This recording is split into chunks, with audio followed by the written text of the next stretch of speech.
Hey guys, Nick from KN Tech here. Welcome back.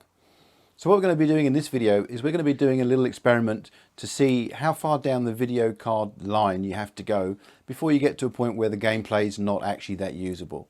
So in the past I've done a few builds, and the most recent being the upgrade series I did of my 8600K to my 3900X. And if you haven't seen that, I'll stick a link for that up in the corner. So with NVIDIA bringing out the new 3000 ampere series anytime soon, that's going to reduce the prices in the second-hand market for the 20 series and the 10 series and everything else that comes down below it. So what we're going to do today is we're going to pick up some second-hand cards and we're going to see how much you can actually save to get a decent gaming experience. Come along for the ride, guys, and we'll see how it turns out.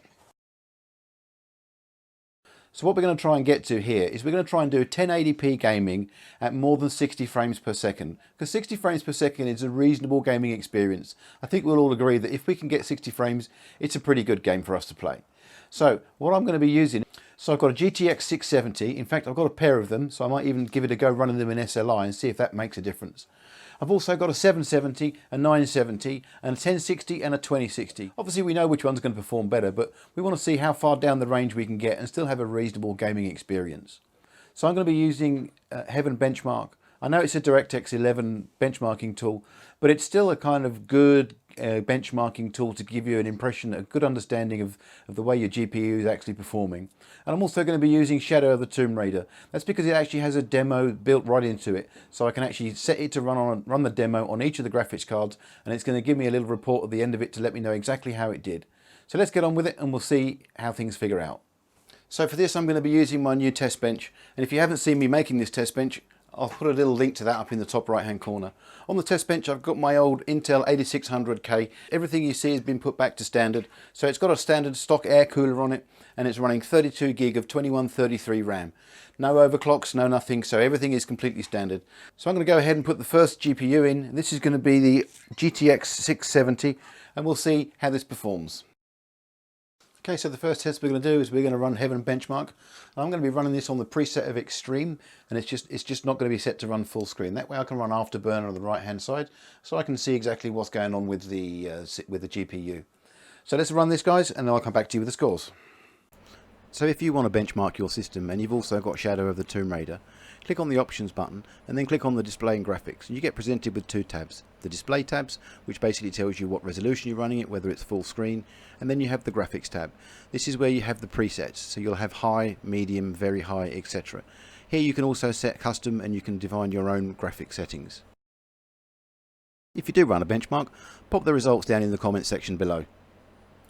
Once you have all these set, you can simply hit the Run Benchmark button at the bottom of the screen.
So that's the benchmarking done, and I'm actually quite surprised to see how much of a difference actually running two cards in SLI gives you.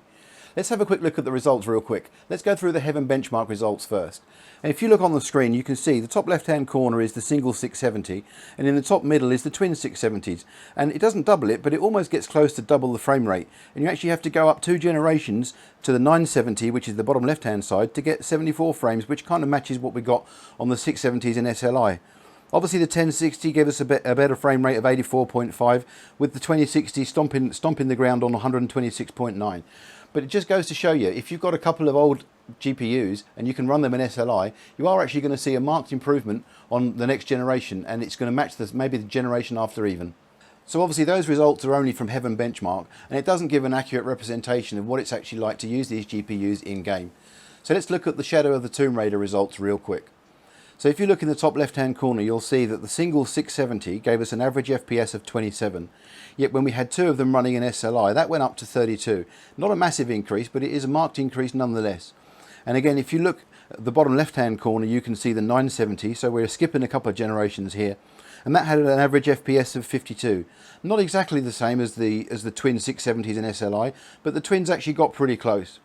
And in the middle, in the bottom, you can see the 1060 actually gave us 65 average FPS, and obviously the 2060 gave us an FPS of 94, which is more in line with what we would expect with modern day gaming. So that just goes to show you guys, you don't actually have to have the latest series of the GPU to have a decent game frame rate when you're gaming. If you've got a couple of older GPUs and they're matched and you can run them in SLI, that would be a good substitute for coming out for a brand new GPU at the moment.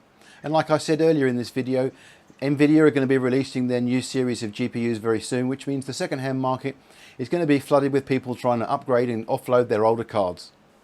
So I think that's really interesting. It's certainly something to think of if you're looking to get a new GPU and you've got something that's a little bit older. Well, I hope you found the video useful. If you did, toss me a like, leave a comment down below. Which video cards are you using and what's your frame rate you're getting and which games are you getting it in? As always, guys, don't forget to hit the subscribe button and hit the bell notification to be notified when I put new videos up. Thanks for watching, guys. I'll see you on the next one.